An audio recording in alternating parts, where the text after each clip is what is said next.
Vivemos numa era onde a disciplina é exaltada como um dos pilares do sucesso.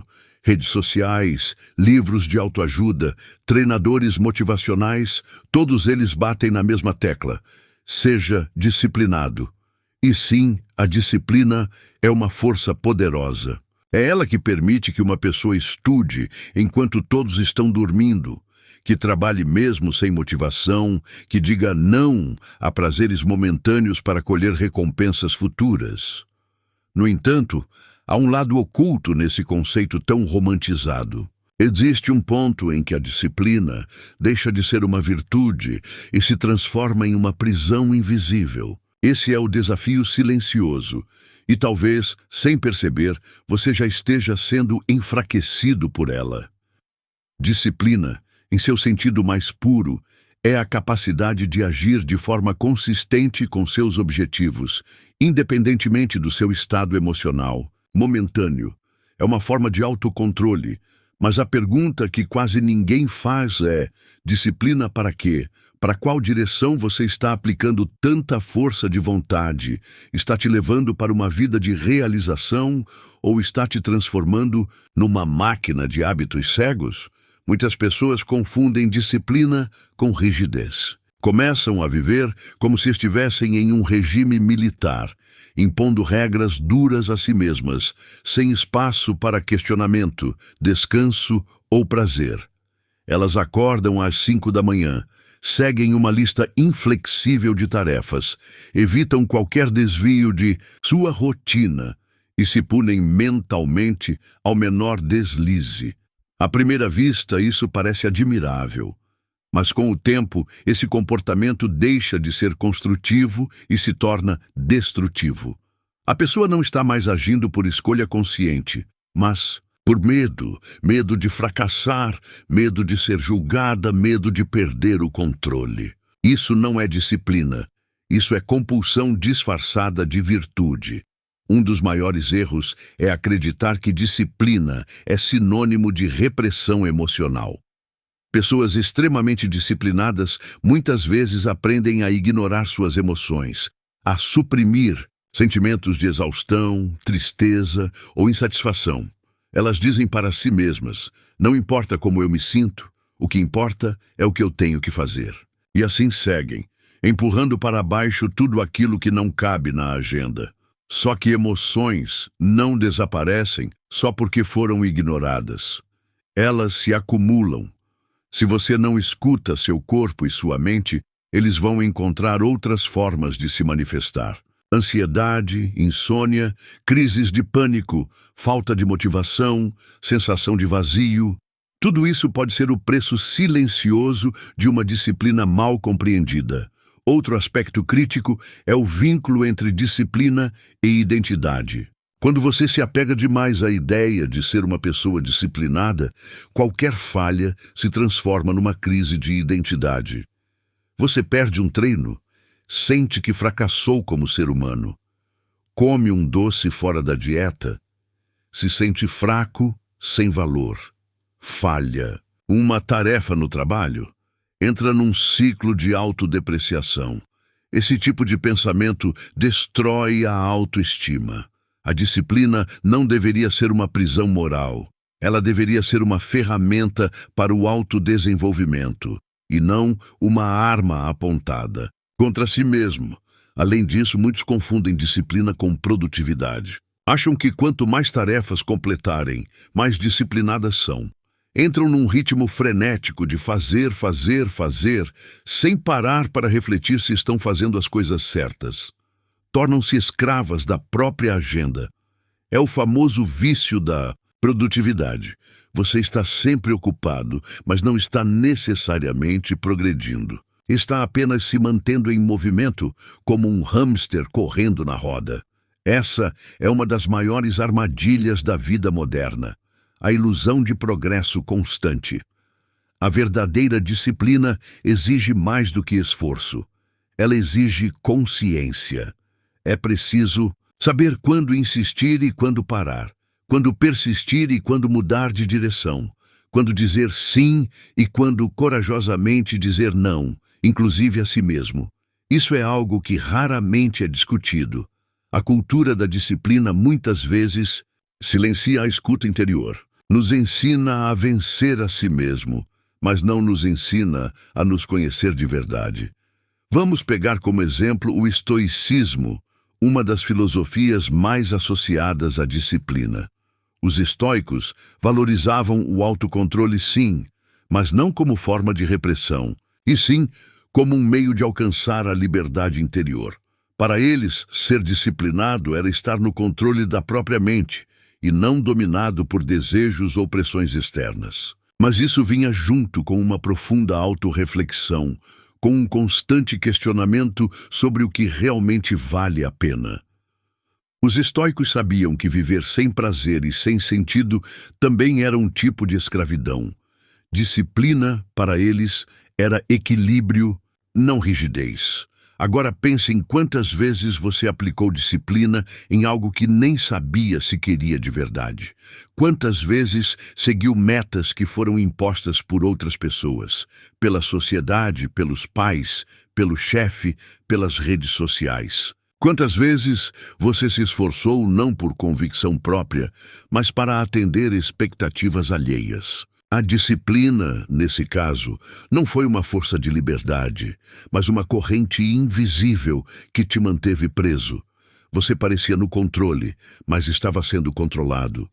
E o corpo sente, a mente sente, a alma sente. É por isso que muitos disciplinados vivem em silêncio, um cansaço que não sabem explicar. Sentem-se desconectados de si mesmos, apesar de estarem fazendo tudo certo. São produtivos, mas infelizes. São organizados, mas vazios. Estão sempre em movimento, mas nunca em paz. Essa é a face oculta da disciplina, quando ela se torna uma armadura tão pesada que você já não consegue mais respirar. Então, o que fazer? É hora de ressignificar a disciplina, de compreender que ela deve ser a serva da consciência e não sua senhora. Você não precisa abandonar a disciplina, mas precisa integrá-la de forma inteligente. Comece entendendo seus reais valores, o que você quer construir, o que te move de verdade, o que te preenche. A disciplina deve estar a serviço dessas respostas e não acima delas. Permita-se falhar. A disciplina verdadeira não exige perfeição, mas consistência com compaixão. Aprenda a descansar. O descanso não é o oposto da disciplina, é parte dela. Pessoas sábias sabem que uma mente cansada produz decisões ruins, e uma vida desequilibrada cobra juros altos no futuro. Pratique a flexibilidade. Ter disciplina não significa seguir regras cegamente, mas sim adaptar-se de forma inteligente às mudanças da vida. Tenha coragem de mudar o plano quando for necessário. Isso não é fraqueza, é maturidade. Escute seu corpo, escute suas emoções. Não se torne um estranho para si mesmo em nome de uma suposta força. O verdadeiro forte é aquele que sabe pausar, ajustar, recuar e começar de novo, quando for. Preciso. Força sem sabedoria é teimosia, e teimosia constante vira autossabotagem. A disciplina que fortalece precisa andar lado a lado com o autoconhecimento. Sem saber quem você é, do que realmente precisa e o que verdadeiramente deseja, qualquer esforço pode ser mal direcionado. É como remar com toda a força numa direção contrária à sua essência. Por isso, o primeiro passo para uma disciplina saudável é o silêncio interno. Escute-se. Questione os padrões que você está tentando seguir. São realmente seus? Ou são cópias das redes sociais, dos gurus, do sucesso ou da sociedade que moldou sua ideia de valor? Muitas vezes, a disciplina é usada como anestesia para dores mais profundas. Alguém que sofreu rejeição tenta se provar produtivo. Alguém que se sente insuficiente tenta ser impecável. Alguém que viveu a escassez busca controle total sobre a rotina. A disciplina, nesse cenário, não vem de um lugar de abundância e equilíbrio, vem do medo. E tudo que nasce do medo carrega tensão, rigidez e desequilíbrio. Disciplina saudável é aquela que respeita ciclos. O corpo humano funciona em ritmos: sono e vigília, ação e repouso, foco e distração. A natureza é cíclica. A disciplina mecânica que exige o mesmo ritmo todos os dias é antinatural. Não somos robôs. Há dias de energia alta e dias de introspecção. Saber reconhecer isso e ajustar a disciplina conforme o ritmo da vida é sinal de sabedoria, não de fraqueza. O mundo corporativo, muitas vezes, alimenta uma imagem de disciplina que beira a escravidão. Metas inatingíveis, jornadas exaustivas, cobrança constante. Há um culto ao alto desempenho contínuo, como se os limites humanos fossem inconvenientes. Não por acaso, os casos de burnout dispararam. A disciplina que ignora o descanso é a mesma que destrói carreiras e adoece mentes. Existe também o impacto da disciplina na criatividade. Criatividade precisa de liberdade, de caos, de espaço para o novo. Quando tudo está engessado por rotinas e sistemas rígidos, não há espaço para o inesperado. E o inesperado é o berço da inovação. Uma mente excessivamente disciplinada pode se tornar uma mente previsível. E previsibilidade demais é morte criativa. É por isso que artistas, escritores, músicos, todos têm um tipo de disciplina diferente. Não é a disciplina militar, mas a disciplina da escuta.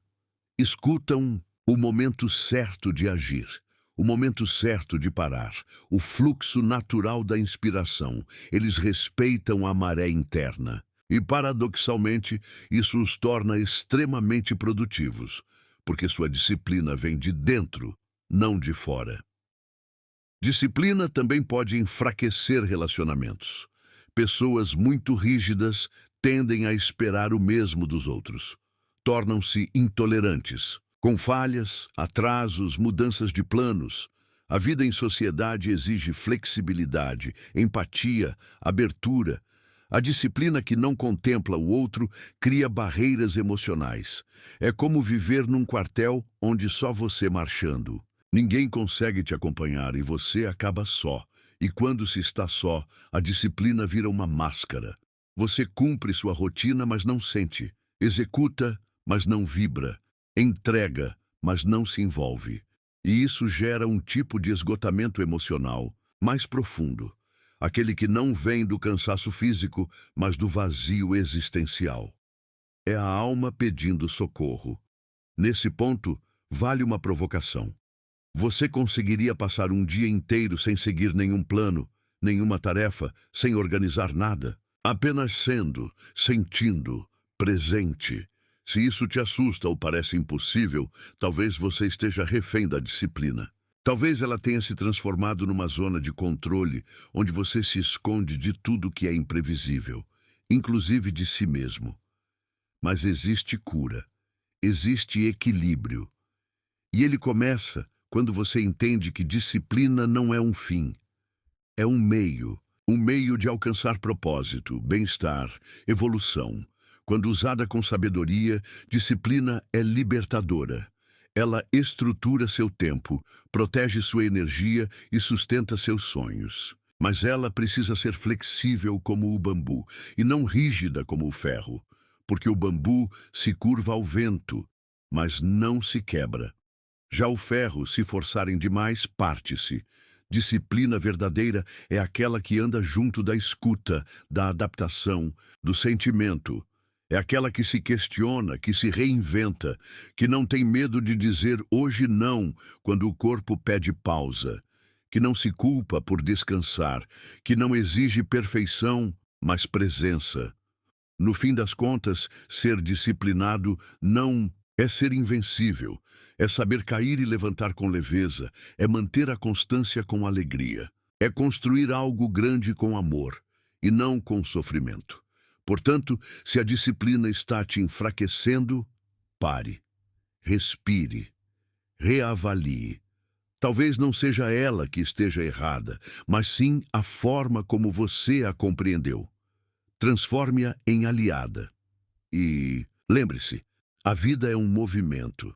E todo movimento precisa de ritmo, não de rigidez. Disciplina é poder, mas só quando serve à sua verdade.